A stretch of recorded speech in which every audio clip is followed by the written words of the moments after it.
Mosta was erected on the 16th of September 1608. At the time, there was already a very small church to serve the spiritual needs of the people of Mosta. It was dedicated to the Assumption of Our Lady. As the village population was growing, the residents thought of building a larger church. It was in 1610 that the people of Mosta commissioned Tommaso Dingli, born in 1591 and died in 1666, to design the plan for a new church which was to be in the shape of a Latin cross, according to the normal pattern of Catholic churches. This church was built and served the people of Mosta for more than 2 centuries. As the population continued to increase, this church with time became too small for the needs of the parish. The church could be traced back to the first years of the 19th century. The people of Mosta, led by their parish priest Don Felice Calleja, agreed with this project. However, due to a plague outbreak and other problems, the project was put aside for the time being. It was not forgotten, however. When things calmed down, the project was revived, and various architects proposed a design for the new church. Among them was the engineer Georges Guagnier de Vassy, who, although of French descent, had been born and baptized in Malta. He had been one of Napoleon Bonaparte's military engineers during the French expedition in Egypt of 1798. Parish priest Calleja chose the plan by Grenier because this was similar to the Pantheon of Rome, the church where Don Felice had celebrated his first Mass, and of which he continued to think fondly throughout his life. Parish priest Calleja set all the preparations and left all his wealth for the construction of the church in his will before he died. Don João Maria Schembri, a priest from Mosta, who served as vice parish priest at the time, helped him in this endeavor. When Don Calleja died, it was Don Schembri who took care of all the work, as he now became the next parish priest of Mosta. One can see a large cornice with the Latin inscription Maria Virgo Assumpta est ad aetherium thalamum in quo rex regum stellato sedet solio, which means the Virgin Mary is taken up into the heavenly dwelling, where the King of Kings sits on his starry throne. This portrays a scene from the life of Christ and the prophet who indicated that particular moment. These are by the renowned artist Giuseppe Calì, who was born in 1846 and died in 1930. He painted them directly on the stone wall between 900 and 903. Anti-clockwise from the left of the main altar, the scenes are as follows: the birth of Christ and the prophet Isaiah, the visit of the 3 Magi and the prophet David, the child Christ discussing with the elders and rabbis in the temple, and the prophet Joel, Jesus preaching to the apostles and the prophet Jeremiah, a penitent Mary Magdalene at Christ's feet, and King Solomon, Christ resurrecting the son of the widow of Nain and the prophet Ezekiel, Christ's entrance into Jerusalem astride a donkey, being welcomed with palm and olive branches, and the prophet Zechariah, the resurrection of Jesus Christ, and the prophet Zephaniah. Looking at the balcony over the main entrance of the basilica, one gets a glimpse of the main organ. This was installed in 1885 and was manufactured by the Italian firm of Pacifico Insoli. It had close to 5,000 pipes. Side of the main entrance to the basilica, the titular statue of the Assumption. Looking at the door on the right, there is the niche with the titular statue of the Assumption. The original statue was done in 1868, but was modified by sculptor Vincent Apap in 1948. Every year, on the 15th of August, the feast day of the Assumption, this statue is carried on the shoulder during a solemn procession around the streets of Mosta amid great celebration. The statue of Our Lady of the Rosary.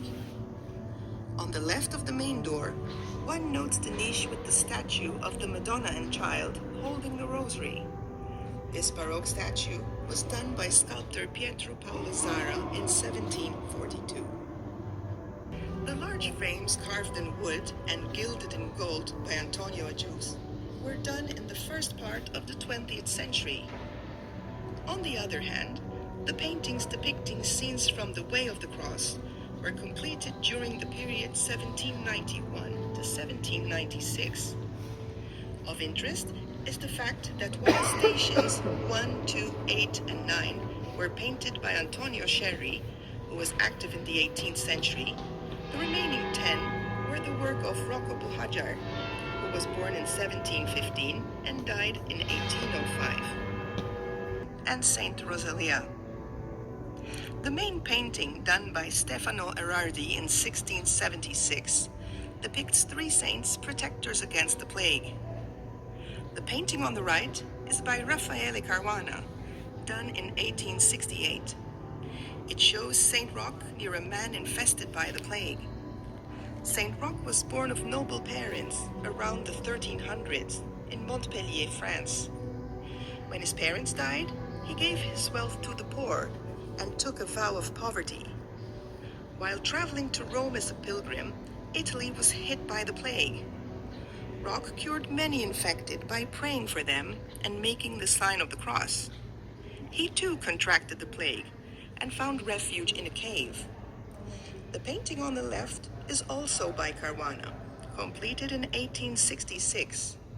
It depicts Saint Sebastian, an officer in the Roman army, in the act of defending the Catholic faith in front of the emperor. When the Emperor Diocletian found out that Sebastian was a Christian, he condemned him to death by being shot with arrows. However, he did not die and was rescued by Irene, a pious Christian widow. Shortly after his recovery, he went to Diocletian to warn him against his sins, and the emperor now ordered that he be clubbed to death. The two marble busts in this chapel show Angelo Gat, the master mason of this basilica, and Chevalier Carmelo de Mec, the generous benefactor of this church.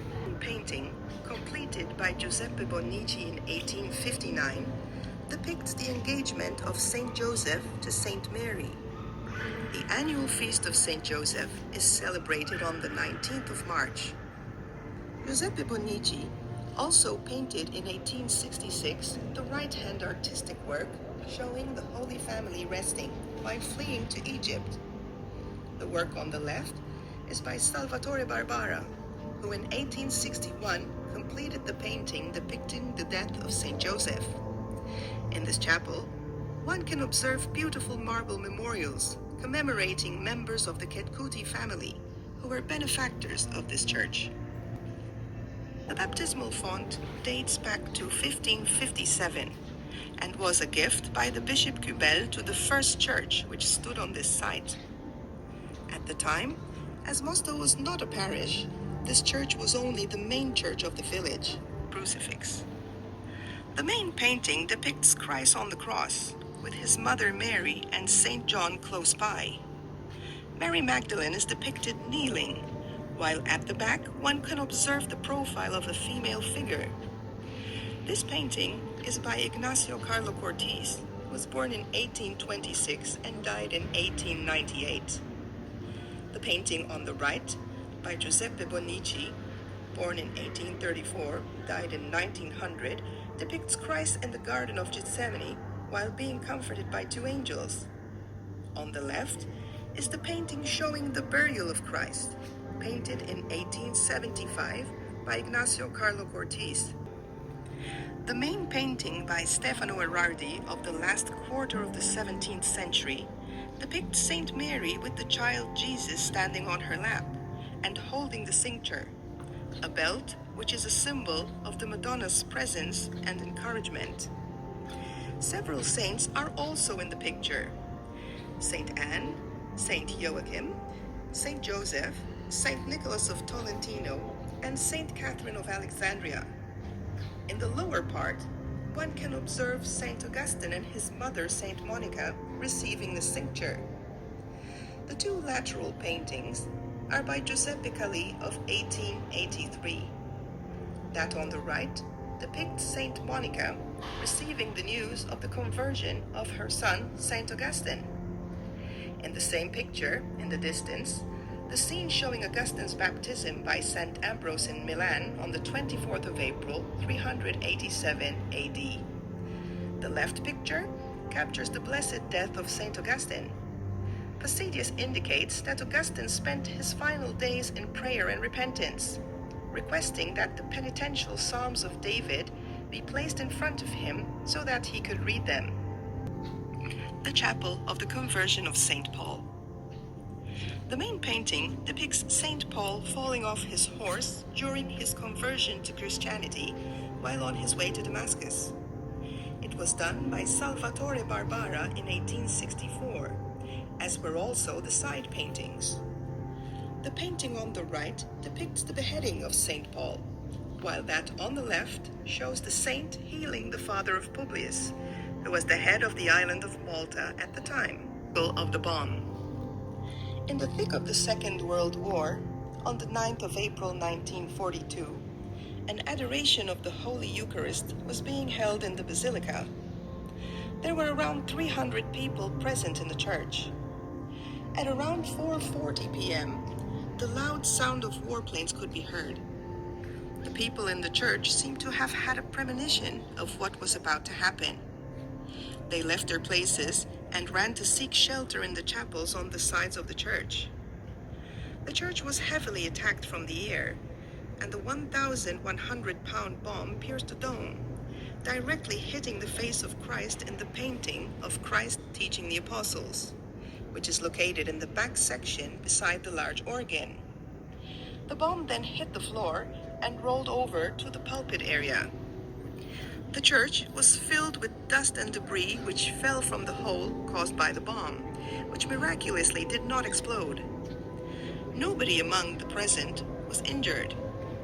The hole in the dome caused by the bomb was located at 5 quadrants above the word Assumpta, which can be seen over the large windows below the dome.